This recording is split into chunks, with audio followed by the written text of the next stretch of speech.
As we wait for the next chapter of One Piece and we break our fast of our addiction, I thought we could talk about Luffy for a minute. Back when I was still reading the series for the first time, I don't remember exactly where in the series I was, but I wasn't super far into it. I made a video, Why I Love Luffy, and I said in the video, this will probably age terribly, and maybe I'll make another video of this when I'm caught up. And then I forgot about that promise, and I remembered it. So I decided we should talk about Luffy. Talk about his dreams, his goals, his actions, and kind of analyze his character a little bit. I'll give some of my thoughts, but I'd really love to hear your thoughts as well, because I think that he's a character with a lot of nuance, and I think that there's a lot to discuss for him. But we'll start with his early childhood, because I think that a lot of his dreams and ambitions and the trajectory of who he chooses to be is established when he's very young. As a child, we see Luffy, who is growing up without his parents, stuck on an island being raised by his granddad and then by Dedan, and we can see his desire for freedom really early on. We also see displays of some of his key traits, like his loyalty when he gets beaten to near death in order to protect the secret of Ace and Sabo. We see how that's a key trait in how he conducts himself even as a very young child. We also get to see that determination that Luffy really never drops in the series.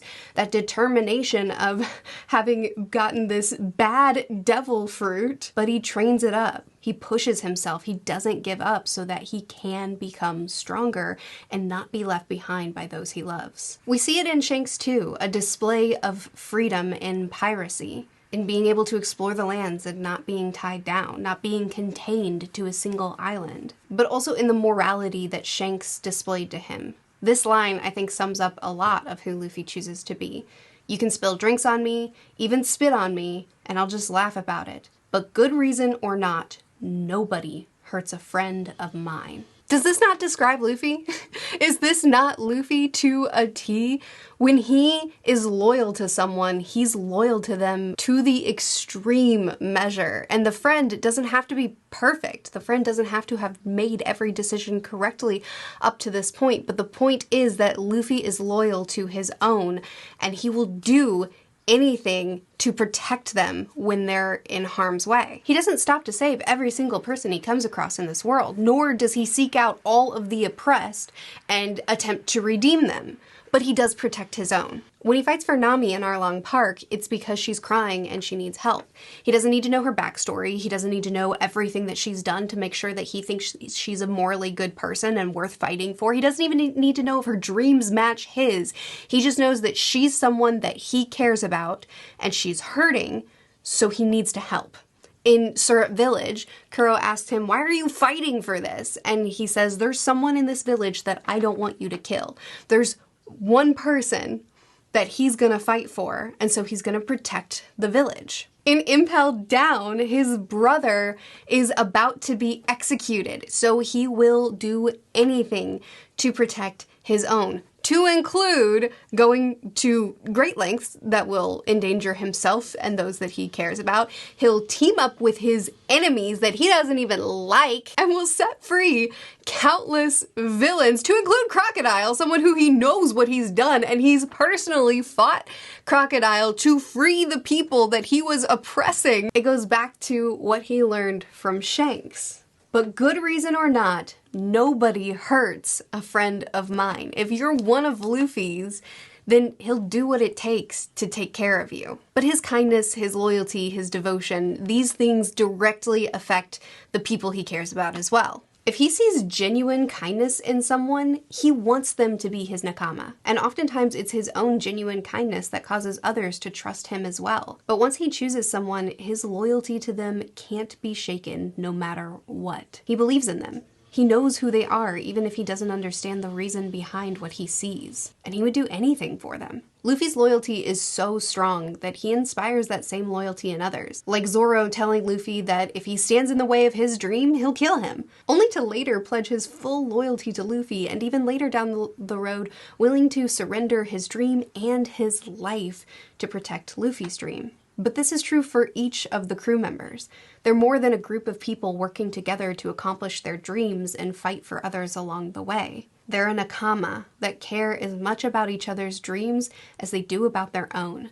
They're a real family that would give anything for each other. But even beyond the crew, the people Luffy cares about are everything to him. We see him constantly putting himself in the way of danger to protect people. And even for his enemies, when Kuro turns on his own crew, Luffy is enraged that a captain would do such a thing. This is against Luffy's core beliefs. To turn on your own is the most despicable thing in Luffy's eyes. On the surface, Luffy's morality looks simple. If you feed him, or if you're just interesting to him, if he likes you, he'll fight for you. If he doesn't like you, if you're mean, if you're an oppressor, if you're a bad guy, he'll punch you. But I think Luffy deserves a lot more credit than that. For instance, when Luffy punches a celestial dragon, he knows what he's doing. The moment he does it, he turns to his friends and apologizes for starting a war. And they just smile and say, "That's our captain," and get ready to fight. He's not stupid. He's perfectly aware of what he's doing. The point is, he saw something wrong happening to someone he cares about, and he chose to step in. He knew he was starting a war, and he made a conscious decision to fight in it. It all comes down to freedom. Luffy believes in freedom. Freedom to pursue your dreams, freedom to go on an adventure. And he lives in a world where people try to steal that freedom from others to meet their own dreams. And I love this story because it's not as simple as world government bad, pirates good. It's a lot more nuanced than that. It's a story about humanity and how humans can make choices in whatever path they choose. Nobles can display extreme classism, but it's also possible for a noble to turn their back on the culture that they've been raised in and fight to dismantle that classism in the world. Marines can view themselves as a cog in the machine that just does what they're told without fighting for what they want or having their own sense of morality that they're going to fight for and stand on. Or they can raise up the next generation to fight for justice within the broken system. Pirates can be oppressors and murderers, or they can be protectors and provide family for those that have none. Celestial dragons can be enslavers and traffickers and murderers and rapists and everything. They can do all the things. Or they can make a stand to push back against the system, even to the point of sacrificing their own lives. Honestly, the Straw Hats are some of the most morally good people in the story. You have instances of Zoro just wanting to pick up some random guy who's been harmed on the street and go find a hospital for him in Sapody Archipelago. You have Sanji, who will feed anyone, to include people that will then turn around and fight him. He will not let someone go hungry. Random people like some old guy on Long Green Long Island, they will put themselves behind. Oda explained in one SBS that the reason Luffy has very few thought bubbles is because he is a man of action. It's my policy to depict things in a certain way. It's just one of those things I decided to do from the beginning in Luffy's case. In Luffy's case, I make conscious effort not to do anything like this. I want the readers to see Luffy as a man of action, so he always thinks out loud or just does something. During the Sky Island arc, I used internal dialogue with Mont Blanc Cricket, but that hardly counted. Luffy will always act before he thinks. I love this about Luffy. We can analyze who he is, who he chooses to be, based off of his actions. He doesn't view himself as a good guy or a bad guy. He's just a man who does. And we can analyze him based off of what he does. So now let's analyze him based off of some of his words. So on Fishman Island, I love the scene where Jinbei is making really good points. There's a whole history here between the fishmen and the humans. There's a lot going on. There's a lot of nuance, so you can't just barrel in and start fighting, because that may just cause certain impressions and ideals that have already been established to be reinforced. What they need from you is for you to be a hero. You know the response. I know the response. A hero? Forget it. We're pirates. I like heroes a lot, but I don't want to be one. Pirates eat meat and have big parties, but heroes take meat and give it to poor people. I want to eat meat. I love this because it tells us so much about Luffy's personal philosophy, but also because we can hold it up against his actions. Because he is willing to share his food occasionally, and he is willing to give money to those that need more. And even though Luffy said in the scene that he didn't want to be a hero, he did go on to fight off the oppressor in that arc and free those people. He just did it in his own way. And that's the thing. A hero is an icon. A hero is a figurehead. A hero is someone who shares the meat, someone who goes out and tries to find the oppressed and solve their problems and be what they need to be rescued. Luffy and the Straw Hats save people because they feel like it. A hero will always try to do what's right, will always try to follow the moral path, will always try to do what's right, in theory. Obviously, literature can play with that trope a lot, and does. But, you know, surface level understanding of hero, which I believe is what Luffy is working off of here, it's someone who is morally good. Luffy's gonna free prisoners from Impel Down if it means protecting his own. But he's still a hero. Not because he occasionally does heroic things, but because being a hero is more than that baseline idea. Luffy wants people to be free. Luffy doesn't want to save the whole world. He doesn't want to devote his life to fighting for justice for every single person. But for those he loves, he wants them to be truly free. Look at Udon. He's not the superhero that sweeps in and defeats the big bad. He's so much more than that. He's the one that empowers the people to stand up and fight for themselves. He is the bringer of liberation that throws the final punch, but he also pushes people to regain the hope that was lost, so that when he leaves, because he will leave and continue to find his own adventure, they can continue standing on their own without him. The people in Udon had given up all hope. They had surrendered. They believed that their lives were over and it wasn't worth fighting anymore. And Luffy put himself in the way of this plague. He intentionally touched them, intentionally got sick so that he could force them, push them to start believing in themselves again and to start fighting for themselves again. He doesn't want to just liberate people. He doesn't want to just take down the big bad. He wants to restore hope in people so that they can keep moving forward, so that they're not just free and then left to scramble and pick up the pieces, which they still do have to do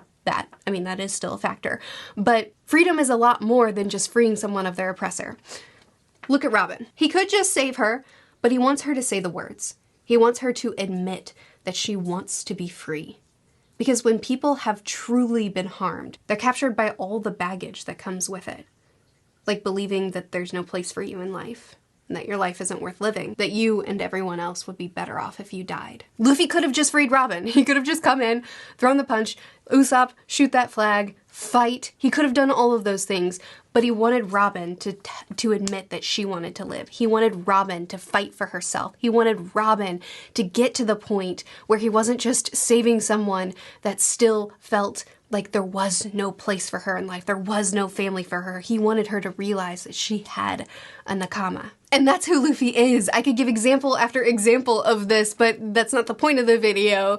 The point is to make the point, so I hope I made the point. Luffy does more than just liberate people from their oppressors. He liberates people from the oppression that they're still carrying. He tries to give them that spark of hope. He tries to give them that fight back, that determination back, so that they can start rebuilding their lives when he leaves. Because he will leave. He will continue to pursue his adventure. Luffy doesn't want to be the leader or the figurehead of a group of people. He doesn't want to be responsible of, I am the one that protects you. He's on his own adventure. He has his own dreams. He's doing his own thing. But when he sees oppression and injustices happening to people that he cares about, he'll put his very self on the line to protect them.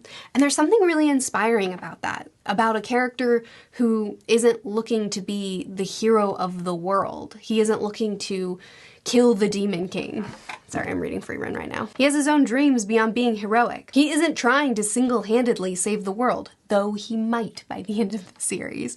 But what he can do, and what he does want to do, is he wants to help the people around him. He wants to help the people that he cares about, his own people. He wants to meet the needs in front of him. And there's something really inspiring about that kind of heroicism. Not the hero of the world, but someone who can do something here for these people. Not someone who's seeking out all the injustices and seeking out all the bad guys, hunting them down and picking them off one by one so that the world is free of baddies and it can live in peace and harmony. But someone who can, I've come on this island, I see something wrong, I can do something about it. A much more narrow scope of heroicism. Maybe one that's even a lot a bit more selfish, but also one that's a lot more relatable and something that's really special about Luffy and something that I really love. One thing that I love about One Piece is that it's never lost its central theme. It's about the characters, the emotions, what it means to be free. And don't get me wrong, I love a good character corruption arc or a morally gray character progression. But while Luffy experiences firsthand suffering and loss at the hands of the evils of this world, he responds to it, grieves over it, fights against it, but refuses to be changed by it. Which is how 1,000 chapters in, the core of the story remains intact. Because 1,000 chapters in, the core of Luffy does too. Thank you for watching. I'm pretty sure this video sucked because there's just so much to discuss with Luffy. I considered trying to go through the series chronologically and just try to pick out all the habits, all the actions, hyper-analyze everything and figure out how it all fits together. But I wanted to do more of a broad scope look at Luffy, at what he's kind of expressed as his ideals, what we can observe of his ideals from his childhood forward, and how that's maintained consistent over time. But I also know that there's so much more to talk about than what I discussed here in this video. So I would really love to hear your thoughts. I'd love for you to add more layers onto this conversation. I'm definitely excited to read your comments. So please do continue the discussion in the comment section. Thank you so much for watching. I'll see you again soon. Bye.